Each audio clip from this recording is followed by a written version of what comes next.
lot of things have happened since the last time I saw you. Just want to talk a little bit about that war in the Persian Gulf. Big doings in the Persian Gulf. You know my favorite part of that war? It's the first war we ever had that was on every channel plus cable. And the war got good ratings too, didn't it? Got good ratings. Well, we like war. We like war. We're a war-like people. We like war because we're good at it. And you know why we're good at it? Because we get a lot of practice. This country's only 200 years old, and already we've had 10 major wars. We average a major war in this country every 20 years, so we're good at it. And it's a good thing we are. We're not very good at anything else anymore.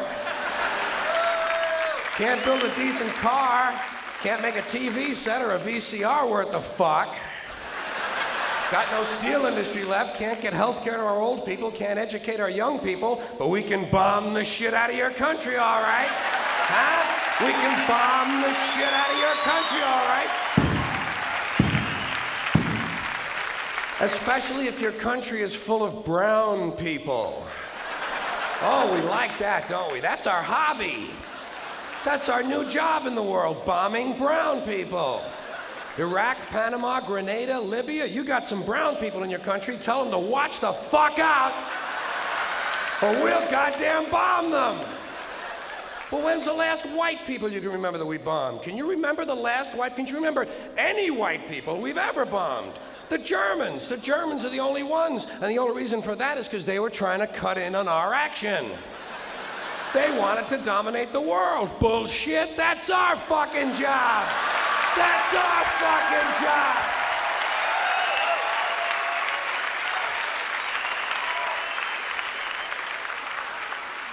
Now we only bomb brown people. Not because they're trying to cut in on our action, just because they're brown. Now you might be noticing I don't feel about that war the way we were told we were supposed to feel about that war, the way we were ordered and instructed by the United States government to feel about that war. See, my mind doesn't work that way. I got this real moron thing I do, it's called thinking. And I'm not a really good American because I like to form my own opinions. I don't just roll over when I'm told to. Sad to say, most Americans just roll over on command. Not me, not me. I have certain rules I live by. My first rule, I don't believe anything the government tells me. Nothing. Zero.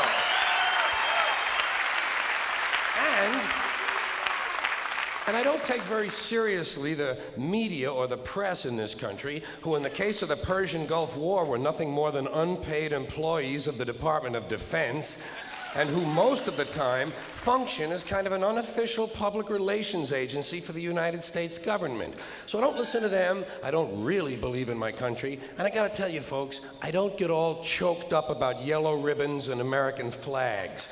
I consider them to be symbols, and I leave symbols to the symbol-minded. To me, war is nothing but a whole lot of prick waving, okay? War is just a lot of men standing around in a field waving their pricks at one another. Simple thing, that's all it is. Men are insecure about the size of their dicks, and so they have to go to war over it. That's what all that asshole jock bullshit is all about. That's what all that adolescent macho male posturing and strutting in bars and locker rooms is all about. It's called dick fear.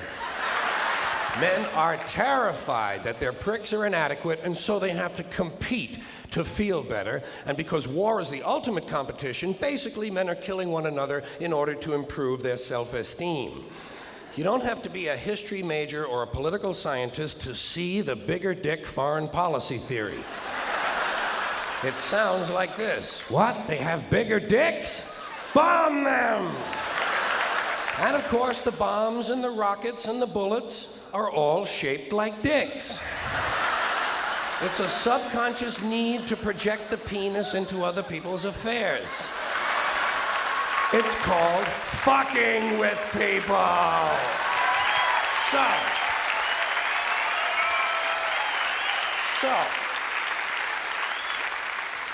as far as I'm concerned, that whole thing in the Persian Gulf, nothing more than a big prick-waving dick fight. In this particular case, Saddam Hussein had challenged and questioned the size of George Bush's dick.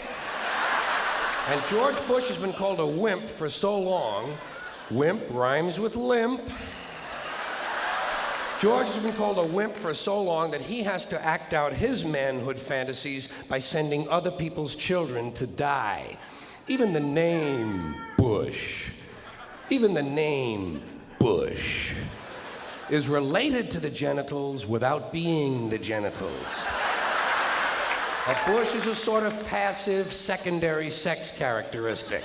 Now, if this man's name had been George Boner, well, he might have felt a little better about himself and we wouldn't have had any trouble over there in the first place. This whole country has a manhood problem. Big manhood problem in the USA. You can tell from the language we use. Language always gives you away. What did we do wrong in Vietnam? We pulled out. Not a very manly thing to do, is it? When you're fucking people, you gotta stay in there and fuck them good, fuck them all the way, fuck them till the end, fuck them to death, fuck them to death. Stay in there and keep fucking them until they're all dead. We left a few women and children alive in Vietnam, and we haven't felt good about ourselves since. That's why George Bush had to say in the Persian Gulf, "This will not be another Vietnam." He actually used these words, "This time we're going all the way." Imagine an American president using the sexual slang of a 13-year-old to describe his foreign policy. If you want... I want to bring you up to date on my pets at home. This is something I've touched over the years, little by little. Talking about my dogs and cats at home. I'd like to tell you the latest, what's going on. The one I talked about the earliest and most often was Tippy. Little Tippy. Tippy was a mixed terrier. And Tippy committed suicide about 8 or 9 years ago. Yeah, oh, I've had a lot of dogs do that. Haven't you? Oh, shit, I've had 6 or 7 dogs just run out in front of a truck for no apparent reason. And you can never tell there's anything bothering them beforehand. No sign of turmoil or trouble. You know, they don't show up wearing a Judas Priest t-shirt with a new companion who can't make eye contact. I guess one day they just snap in their little heads. They snap, and out they go into traffic in front of a truck, and boom. And we looked at it, we said, well, that's what Tippy wanted to do. That was Tippy's little decision. Who are we to interfere in the plans of a dog? So we just processed our grief and moved along, as so many of us had to do in the 80s. Then we got Annie. Annie was a mixed shepherd. Everything we had was mixed something. Even a lot of people in the family, when I think of it. And some of the livelier ones, too.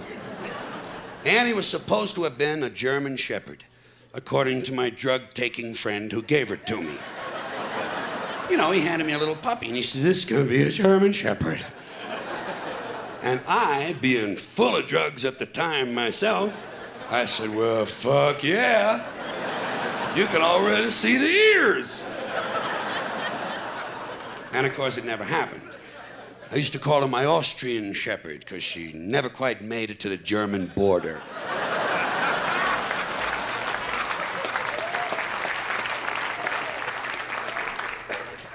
But Annie isn't with us anymore either.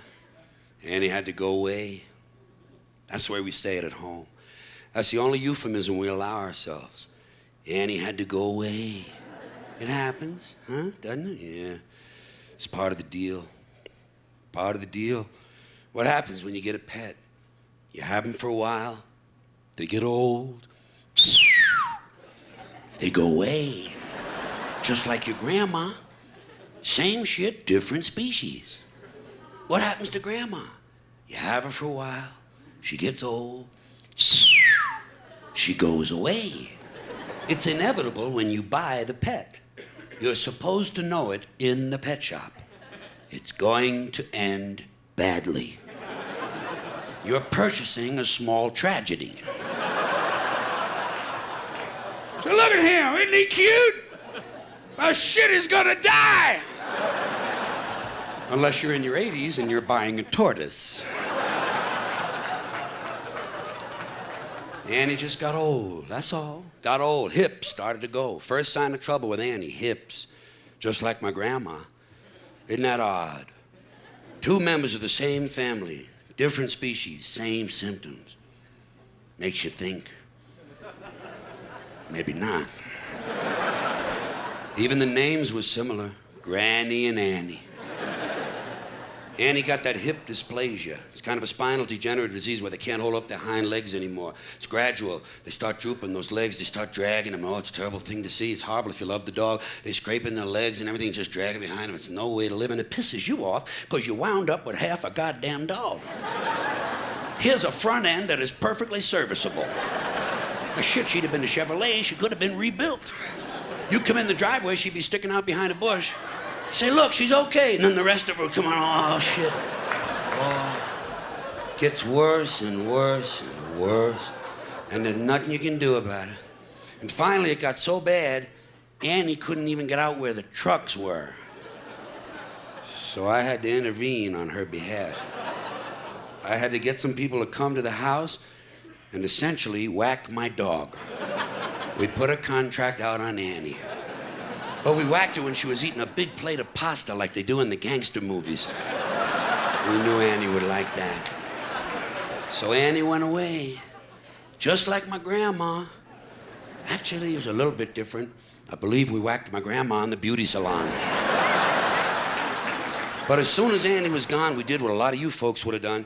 Well, we got a new dog right away. Don't you do that sometimes to fill the void? You do. You go out and you get a new dog right away, and we got a little guy called Mo, M-O-E, Mo. Mo is a Maltese, first dog we ever had that was all one thing. Ain't nothing inside of Mo except other Maltesers. He's about this big, and he's cuter than a dick. You know what I mean? Just as cute as can be. And Mo only has one ball, but he doesn't know that. And he doesn't act like he's got one ball, because Mo humps Vern, and Vern is a male cat. Did you ever have that shit going on in your yard? Not only is it interspecies, it's a homosexual affair as well. The whole neighborhood is just praying there be no children. Because God knows where you send them to school. But he's out there first thing in the morning, he's humping away, you know. He's got a lot of energy for a guy with one ball. You got to give him a lot of credit. He's out there humping away. He's trying to get a little, you know. Well, he's trying to get a lot now that I think of it. And what he's really doing is wearing a hole in the fur on the back end of that goddamn cat. And sometimes he's got so much energy, his feet actually leave the ground. And he's airborne on Vern. He's trying to hold on to cat hair with dog paws and keep it in at the same time. And Vern could care less. Vern will give you a look like this while he's getting fucked in the ass.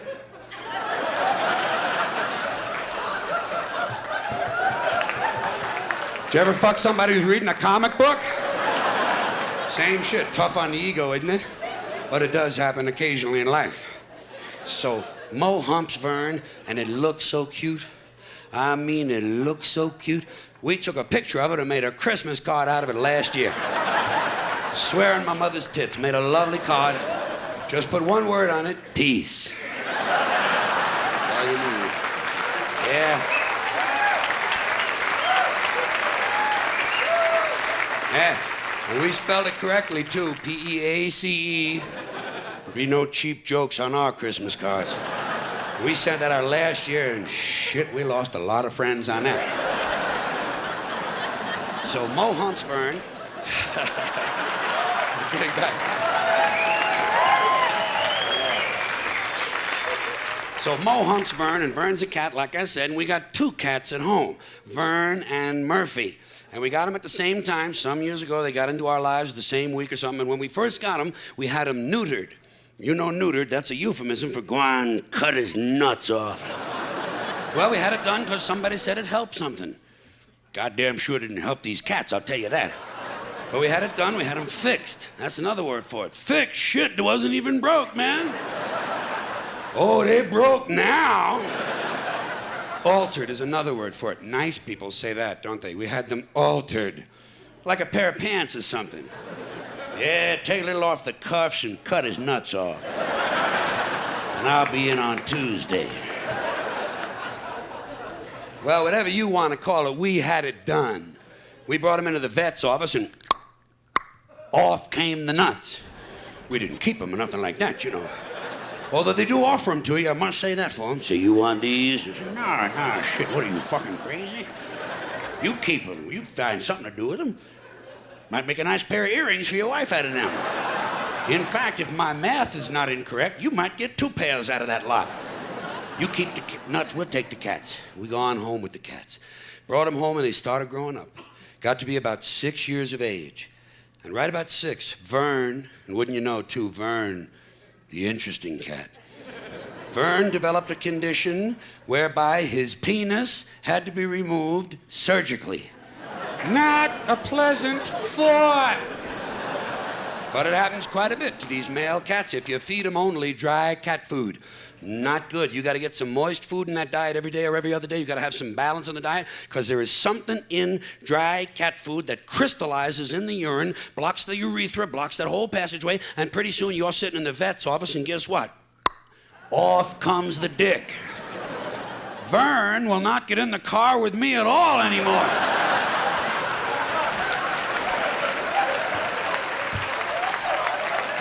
He doesn't trust me at all because he doesn't know what's coming off next.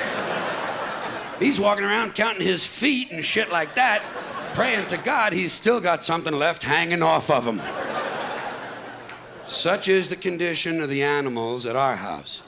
And because of it, we have a little riddle going around the family. What has 12 legs, 2 dicks, and 1 ball? And it's Murphy, Moe, and Vern. But you gotta be real close to the family to guess it on one try.